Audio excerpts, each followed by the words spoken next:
నిన్న మొన్న పోయిన వారం నరేంద్ర మోదీ గారి కేంద్ర ప్రభుత్వం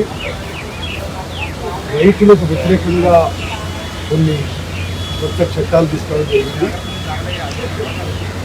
లోక్సభలో కూడా మరి కాంగ్రెస్ పార్టీ ఇతర ప్రతిపక్షాలు దాన్ని అనేక అమెండ్మెంట్స్ సూచించిన వ్యతిరేకించిన వారి మెజారిటీతో పాస్ చేసుకొని రాజ్యసభలో ఏం జరిగిందో మీ అందరికీ తెలుసు. ఈ బిల్స్ గురించి తెలంగాణలో కాంగ్రెస్ పార్టీ తరఫు నుంచి కొన్ని అంశాలు మీ ద్వారా తెలంగాణ ప్రజలకి రైతులకి తెలియజేస్తున్నారు. ఈ బిల్స్ కన్నిటికీ చాలా లాంగ్ నేమ్స్ ఇచ్చారు, పొడుగు నేమ్స్ ఇచ్చారు.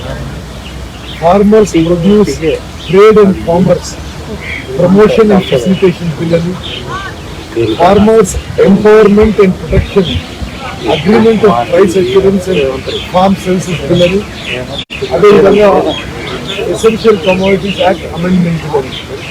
ఈ మూడు చట్టాలని మనం కలిపి చూడాల్సిందిగా మీ అందరికీ కోరుతున్నాం. ఈ పేర్లు అసలు వాళ్ళు తప్పుగా పెట్టారు. వాళ్ళు అసలు దీని పేర్లు ఏపీఎంసీ మార్కెట్ కొలాప్స్ బిల్ అని పెట్టిండను, కాంట్రాక్ట్ ఫార్మింగ్ ప్రమోషన్ బిల్ అని పెట్టిండను, corporate holding of food commodities bill అని పెట్టిండను. ఇంకా కరెక్ట్గా ఉండేదని చెప్పి నేను భావిస్తున్నాను. ఈ యొక్క బిల్స్ యొక్క నిజమైన ఉద్దేశం, ప్రభుత్వం యొక్క ఉద్దేశం పెద్ద కార్పొరేషన్స్కి, అదానీస్కి, అంబానీస్కి, అమెజాన్కి, వాల్మార్ట్కి లాభాలు చేకూర్చడం, రైతులకి నష్టం చేకూర్చిన విధంగా ఈ బిల్లుని చెప్పి మనం చెప్తాం. ఈ farmers empowerment and protection agreement of price assurance and farm services bill చదివితే ఎక్కడ కూడా ఇది promotion of contract farming by companies అనే విధంగా ఉంది, కానీ ఎక్కడ కూడా ఈ బిల్లులో ఫార్మర్స్కి ఎంపవర్మెంట్ కానీ ప్రొటెక్షన్ మెకానిజం కానీ ఇచ్చిన దాఖలాలు లేవు. అదేవిధంగా ఎక్కడ కూడా ఈ బిల్లులో రైతులకి ప్రైస్ అష్యూరెన్స్ కూడా ఇచ్చింది లేదు. It simply says any company can make contract with farmers for purchasing their produces or any farm services. Companies ki రైతులతో కాంట్రాక్ట్ చేసుకునే ఫ్రీడమ్ ఇచ్చారు, కానీ రైతులకు ఎటువంటి రక్షణ అష్యూరెన్స్ కూడా ఈ బిల్లులో లేదని చెప్పి మనం చెప్తాం. బిల్లులో ప్రధానమంత్రి గారు పదే పదే ఎంఎస్పి పద్ధతి కొనసాగిస్తామంటున్నారు, కానీ బిల్లులో మాత్రం ఎక్కడ కూడా కాంట్రాక్ట్ ప్రైస్ ఎంఎస్పి కంటే ఎక్కువ ఉండాలనే మాట ఎక్కడ లేదు. The bill does not even specify that the contract price should be above minimum support price. ప్రభుత్వానికి రైతు సంఘాలు కానీ కాంగ్రెస్ పార్టీ కానీ లోక్సభలో బయట అనేక సందర్భాలుగా ఈ బిల్లులో మీరు ఎంఎస్పీ ప్రొటెక్ట్ చేయాల్సుకుంటే తప్పనిసరిగా ఆ విషయం స్పష్టంగా మనవి చేయాలి. ఎవరు కొనుగోలు చేసిన ఎంఎస్పీ కంటే ఎక్కువ ఉండాలనే విషయం పదే పదే కాంగ్రెస్ పార్టీ చెప్పినా ప్రభుత్వం పట్టించుకొని వైఖరి మీ అందరూ గమనిస్తున్నారు. అదేవిధంగా ఈ బిల్లు ప్రకారం కంపెనీకి రిటర్న్ కాంట్రాక్ట్ కూడా చేసుకునే అవసరం లేదు. కంపెనీ ఆ కాంట్రాక్ట్ వైలేట్ చేసిన రైతుకి ఏ విధంగా రక్షణ లేదు. అదేవిధంగా ఈ కాంట్రాక్ట్ ఫార్మింగ్ లో ఏమన్నా కాంట్రాక్ట్ టర్మ్స్ కంపెనీలు వైలేట్ చేస్తే వాళ్ళని పీనలైజ్ చేసే ప్రొవిజన్స్ కూడా ఈ చట్టంలో లేవు. We saw how multinational company PepsiCo, which attempted to penalize the potato farmers of Gujarat, the farmers organization had to fight back on the streets and in the courts to avoid the penalties.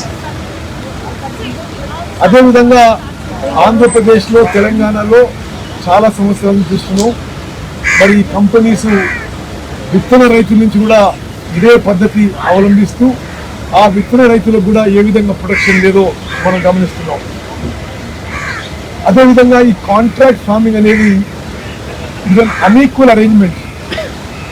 Small and marginal farmers on one side and big companies with their big capital, lawyers and legal support on the side.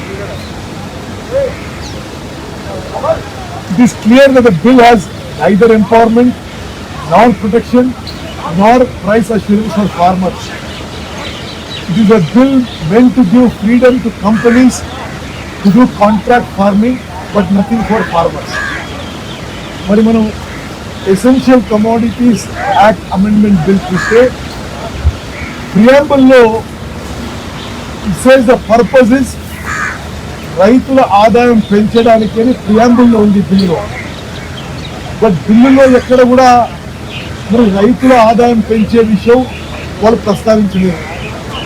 ఇప్పుడు కూడా ఇప్పుడున్న essential commodities act మేరకు రైతుల మీద, రైతు సంఘాల మీద essential commodity stock చేసుకోవడానికి, అమ్మడానికి ఎటువంటి రెస్ట్రిక్షన్స్ లేవు. ఈ బిల్లు వల్ల రైతులకు ఎటువంటి ప్రయోజనం లేదు. సో ఎవరికి వస్తుంది ప్రయోజనం? ఈ essential commodities act amendment bill వల్ల agri business companies and traders.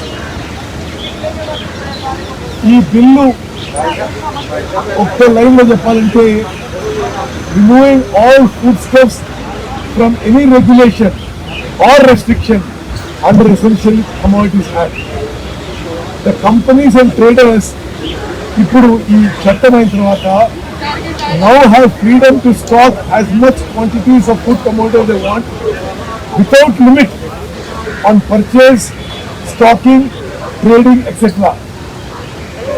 వేరే మరి పదాలతో చెప్పాలంటే ఈ essential commodities act amendment bill corporations food commodities hold చేసుకోవడానికి ఉపయోగపడే విధంగా ఉందని చెప్పి మనం ఇస్తాం.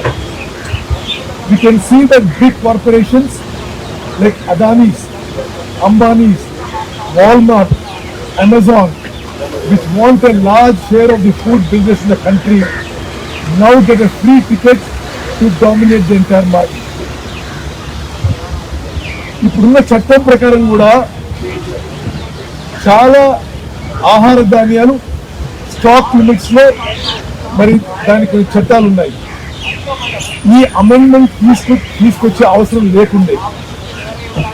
Through this amendment the government of India is giving up its own power to prevent hoarding and food price inflation. అదేవిధంగా ఇదివరకు కేవలం రైతులకి only farmers had freedom to stock earlier. Now companies are also getting unlimited stocking powers. So this puts farmers at the mercy of big agri-business companies which will control the market. ఇది మరి ఈ బిల్లుల విషయం. ఈ బిల్లుల ద్వారా దేశంలో రైతులకి నష్టం చేస్తూ కార్పొరేషన్స్ కి మోదీ ప్రభుత్వం లాభం చేసే ప్రయత్నం చేస్తుందని చెప్పి నేను మనం చేస్తున్నాను. ఈ బిల్లు ద్వారా మార్కెట్ యార్డ్లో కొనుగోలు చేసే వ్యవస్థ కూలిపోతుంది. అదేవిధంగా ఇప్పుడు వాస్తవంగా agriculture markets is a subject under the state list as per the 7th schedule of the constitution. వ్యవసాయ మార్కెట్లు రాజ్యాంగం ప్రకారం స్టేట్ సబ్జెక్ట్. కానీ ఇప్పుడు కేంద్ర ప్రభుత్వం దాంట్లో కూడా జోక్యం చేసుకొని రాష్ట్ర ప్రభుత్వాలకు కూడా ఈ విషయంలో అధికారం లేకుండా చేస్తున్న విషయాన్ని మనం చేస్తాం. అదేవిధంగా మార్కెట్ యార్డ్స్ లో కొనుగోలు చేసినప్పుడు కొంత ఫీజు కలెక్ట్ చేయడం, కొంత సేల్స్ రెగ్యులేట్ చేయడం జరుగుతుంది. ఇప్పుడు ఎవరైనా ఎక్కడైనా కొనుగోలు చేయొచ్చు అనే ఒక ఈ చట్టం తీసుకొచ్చి రైతులకి నష్టం చేస్తున్నామని చెప్పి మనం చేస్తున్నాం.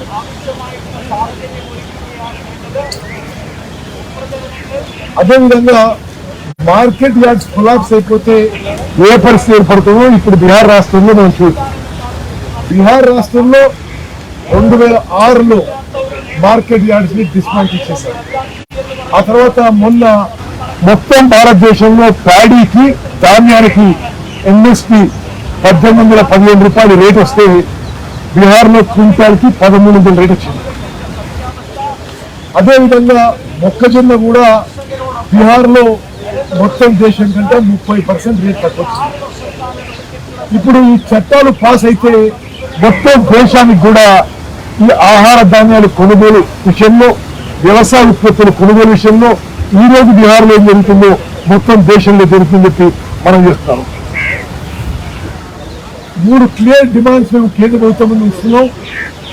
Sales inside and out side mandis, market yards should be subject to regulation by state government and local bodies. Buyers should be registered and the transaction subject to oversight and regulation. అదేవిధంగా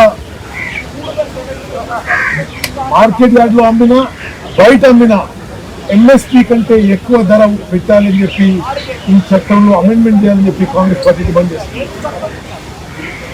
అదేవిధంగా మరి అదానీ అనే కంపెనీ ఇప్పుడే బంగ్లాదేశ్ లో పెద్ద ఎత్తున setup చేసుకుని అక్కడి నుంచి ఇక్కడికి ఎసెన్షియల్ కమోడిటీస్ తీసుకురావడానికి ప్రయత్నం చేస్తారు. అదేవిధంగా అదానీ కంపెనీ ఆఫ్రికాలో కూడా సెటప్ చేసుకుని అక్కడి నుంచి ఇక్కడికి ఎసెన్షియల్ కమోడిటీస్ తీసుకొచ్చే వ్యాపారం మొదలుపెట్టారు. ఇటువంటి వాళ్ళకి లాభం చేయడానికే, కేవలం అదానీ అంబానీలకి లాభం చేయడానికే నరేంద్ర మోదీ ప్రభుత్వం ఈ 3 చట్టాలు తీసుకొచ్చింది. తీవ్రంగా ఖండిస్తున్నారు. 25వ తారీఖున తెలంగాణ రాష్ట్రంలో రైతు సంఘాలతో పాటు అన్ని జిల్లా కేంద్రాల్లో, అసెంబ్లీ కాన్స్టిట్యూన్సీ హెడ్ క్వార్టర్స్ లో నిరసన కార్యక్రమం చేపట్టాలని చెప్పి కూడా మేము మనం చేస్తాం.